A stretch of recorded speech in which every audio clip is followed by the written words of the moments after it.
ነቢያት ወሐዋርያት ጻድቃን ወሰማዕት ደናግል ወመነኮሳት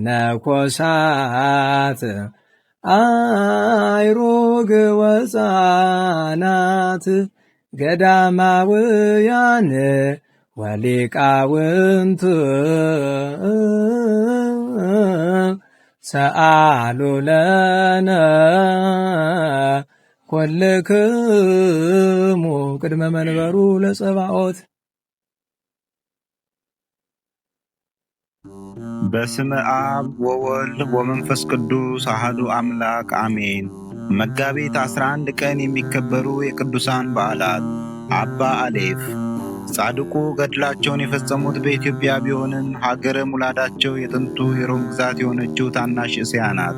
አባ አሌፍ ከ9 ወይም ከ9 ቅዱሳን አንዱ ናቸው። 9 ቅዱሳን ተወልዶ ያደጉት ምንም በአንድ የሮም ግዛት ስር ቢሆንም መነሻ ቦታቸው ግን የተለያየ ነው። ሁሉንም አንድ ያደረጋቸው መንፈስ ቅዱስ በኪነ ጥበቡ ነው። በምክንያት ደረጃ እንግለጸው ከተባለ ደግሞ የአንድነታቸው ሚስጥር አንደኛ የቀናች ሃይማኖታቸው ተዋህዶ፣ ሁለተኛ ዓላማ የእግዚአብሔር መንግስትና ሶስተኛ ገዳማዊ ሕይወት ነው። አባ አሌፍን ጨምሮ ሁሉም ቅዱሳን ዘራቸው ከቤተ መንግስት ነው። እነርሱ ግን ምድራዊውን ክብር ንቀው ሰማያዊውን ክብር ገንዘብ ማድረግን መርጠዋል። አስቀድመው ቅዱሳት መጻሕፍትን ያጠኑት አበው በተለያየ ጊዜ እየመነኑ ከሮም ግዛት ወደ ግብፅ በረሃዎች ወርደዋል። በምናኔ ቅድሚያውን አባታንና አቡነ አረጋዊ ይዛሉ።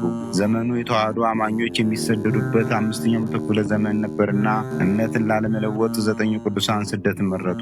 በወቅቱ ደግሞ ለስደት መጠለያ የምትሆንና ከኢትዮጵያ የተሻለ ሀገር አልነበረችም። ስለዚህም በ470ዎቹ ዓመተ ምህረት አላሜዳ በኢትዮጵያ ነግሶ ሳለ ቅዱሳኑ በአረጋዊ መሪነት መጡ። ንጉሱም ሲጀምር የእግዚአብሔርን እንግዳ ስለሆኑ፣ ሲቀጥል ደግሞ ቅድስናቸውን ተመልክቶ መልካም አቀባበልን አደረገላቸው። ማረፊያ ትሆናቸውን ዘንድ አክሱም ውስጥ አንዲት ቦታን ወስኖ ሰጣቸው። ይህች ቦታ ቤተ ቀጢን ትባላለች። አባ አሌፍና 8ቱ ቅዱሳን ወደ ሀገራችን እንደገቡ የመጀመሪያ ስራቸው ቋንቋ መማር ነበር። ልሳነ ግዕዝም በወጉ ተምረው እዛው አክሱም አካባቢ ስራቸውን አንድ አሉ። በወቅቱ በአቡነ ሰላማ፣ በአብርሃ ወአጽብሃና በአቡነ ሙሴ ቀዳማዊ የተቀጣጠለው ክርስትና በተወሰነ መንገድ ተቀዛቅዞ ነበርና እና አባ አሌፍ እንደገና አቀጣጠሉት። ህዝቡን በራሱ ልሳን ለክርስትና ይነቃቃ ዘንድ ሰበኩት። የካደውን እየመለሱ የቀዘቀዘውን እያሟሟቁ ለዓመታት ወንጌልን ሰበኩ። ቀጣዩ ስራቸው ደግሞ መጽሐፍትን መተርጎም ሆነ። ከሀገራቸው ያመጧቸውን ቅዱሳት መጽሐፍት ተከፋፍለው ወደ ግዕዝ ልሳን ተረጉሟቸው። በዚህም ለሀገራችን ትልቅን ውለታ ዋሉ። ይህ ሁሉ ሲሆንና አባ አሌፍ የሚመገቡትም ሆነ የሚጸልዩት በማኅበር ነበር። በመካከላቸው ፍጹም ፍቅር ነበር። ጸጋ እግዚአብሔርም አልተለያቸውም።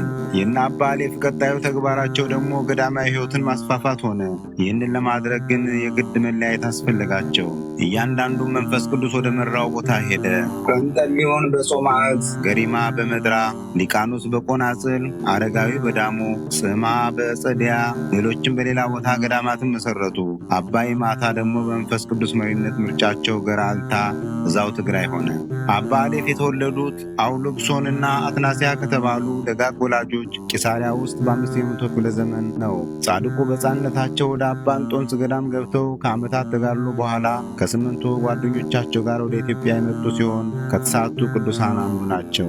በአጼ አላሜዳ ዘመን አክሱም አካባቢ ወይም ቤተ ቀጢን የሀገራችን ቋንቋ አጥንተው ቅዱሳት መጻሕፍትን ተርጉመዋል። ለሕዝቡ የወንጌልን የምስራች ሰብከዋል። ከዚያም ገዳም መስርተው 500 መነኮሳትን ሰብስበው ለ70 ዓመታት በቅድስና ኑረዋል። ለ9 ቅዱሳን ሁሉ ስም ያወጡት የዘመኑ ሰዎች ቀድመው ወደ አክሱም ስለገቡ ጻድቁን አሌፍ ብለዋቸዋል። በዕብራይስጥኛ አንደኛ ማለት ነው።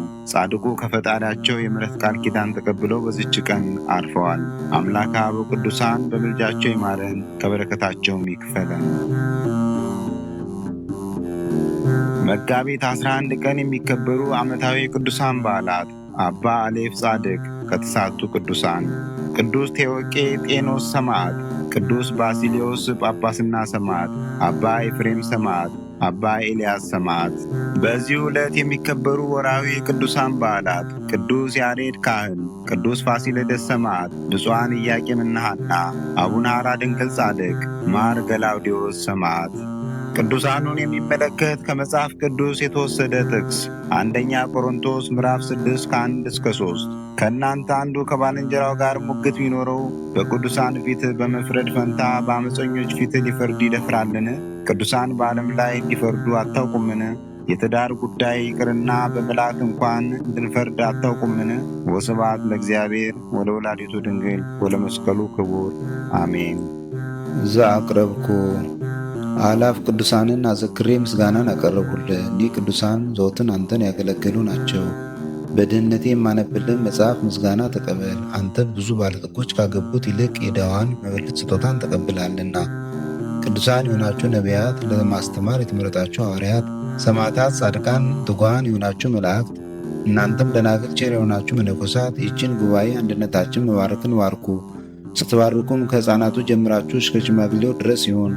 በብራና በወረቀት የጻፈውን ሊያስደርስ በገንዘብ ዋጅቶ ያጻፈውን አምኖ ያነበበውን ወደ ሌላ ልሳንም የተረጎመውንም በዝነ ልቦና አምኖ የሰማውን ከጠብ ከክርክር ከመከራ ከችግር በምትሰውር በእናቱ በማርያም ጸሎት ኢየሱስ ክርስቶስ ሁላችን አንድ ላይ ይማረን፣ ቅዱስ መንፈሱንም ይላክልን ከዛሬ ጀምሮ ለዘላለሙ ዳግመኛም እስኪመጣ ድረስ አሜን።